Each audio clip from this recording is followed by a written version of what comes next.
The promise of stateless JSON web tokens is fundamentally broken the moment you need immediate revocation. A token is valid until its expiration claim, the EXP field. If a user logs out or is banned, that token remains active, creating a security window. To enforce immediate invalidation, you must introduce server-side state. This state requirement negates the primary architectural benefit of JWTs in distributed systems. We are not talking about simple expiration. We are talking about forced invalidation mid-session.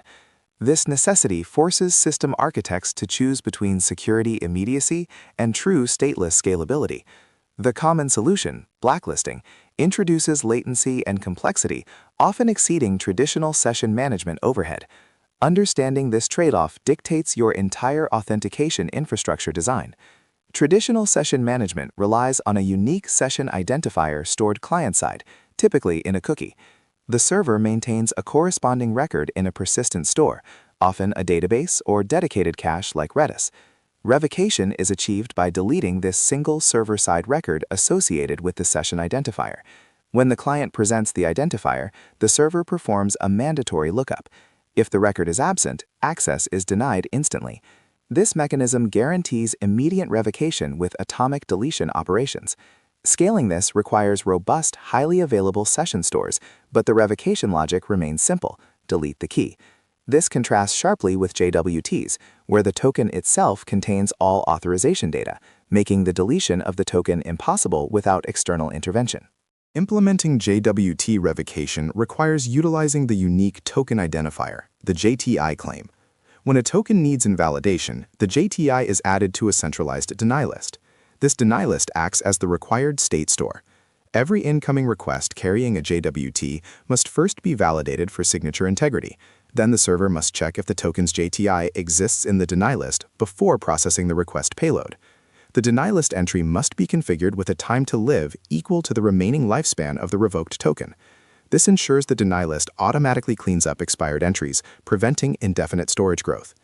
Failure to use the JTI or manage the TTL correctly results in either security vulnerabilities or memory leaks in the revocation service. For high-throughput systems, the JWT denylist must reside in an extremely fast in-memory data structure, typically Redis or memcached. Using a relational database for every JTI lookup introduces unacceptable latency, often exceeding 50 milliseconds per request, crippling application performance. Redis allows for O of 1 complexity lookups using the set data type for storage.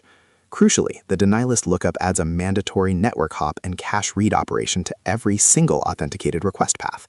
This overhead is precisely what JWTs were intended to eliminate.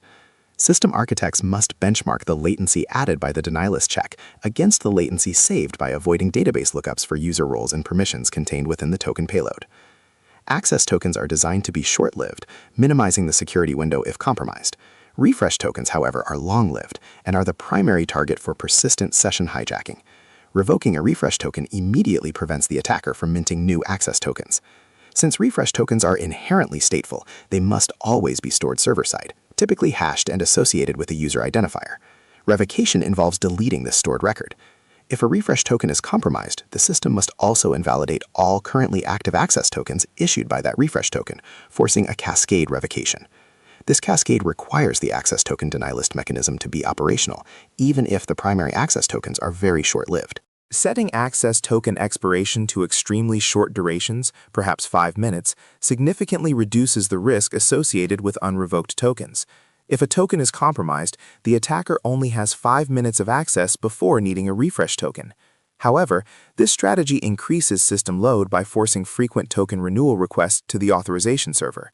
Every renewal requires validation of the refresh token and minting a new access token, consuming computational resources. The system analyst must calculate the acceptable security window versus the increased load on the token issuance endpoint. A 5-minute token lifespan is often the practical compromise, accepting a small delay in revocation immediacy to maintain performance.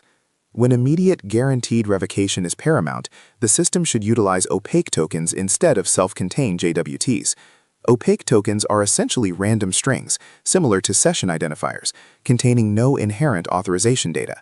The resource server must validate the token by calling an OAuth 2.0 introspection endpoint, hosted by the authorization server. This endpoint performs the necessary database or cache lookup to determine if the token is active and returns the associated user claims.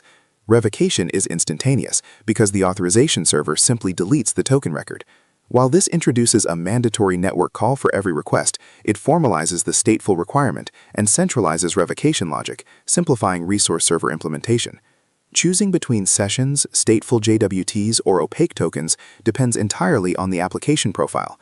For high-volume, low-latency microservices where eventual consistency and revocation is acceptable, short-lived JWTs without a denylist are viable. If the system handles financial transactions or highly sensitive data requiring immediate revocation, traditional sessions or opaque tokens with mandatory introspection are required. Stateless JWTs are only truly stateless if revocation is never needed, which is rarely the case in production environments. If you choose stateful JWTs with a denylist, ensure the denylist service is deployed globally and utilizes a highly optimized distributed cache to minimize the added latency penalty across all regions. A critical security event for JWT systems is the compromise of the signing key. If the private key used to sign tokens is exposed, all tokens ever issued by that key become untrustworthy, regardless of their expiration or denylist status. The only immediate mitigation is key rotation, generating a new key pair and immediately invalidating the old public key used for verification. This effectively revokes all active tokens globally, forcing every user to re-authenticate. Session-based systems do not suffer this catastrophic failure mode because the session identifier itself is not cryptographically verifiable by the client. Key rotation in session systems is limited to securing the session store connection, not the session identifier itself, offering a significant resilience advantage.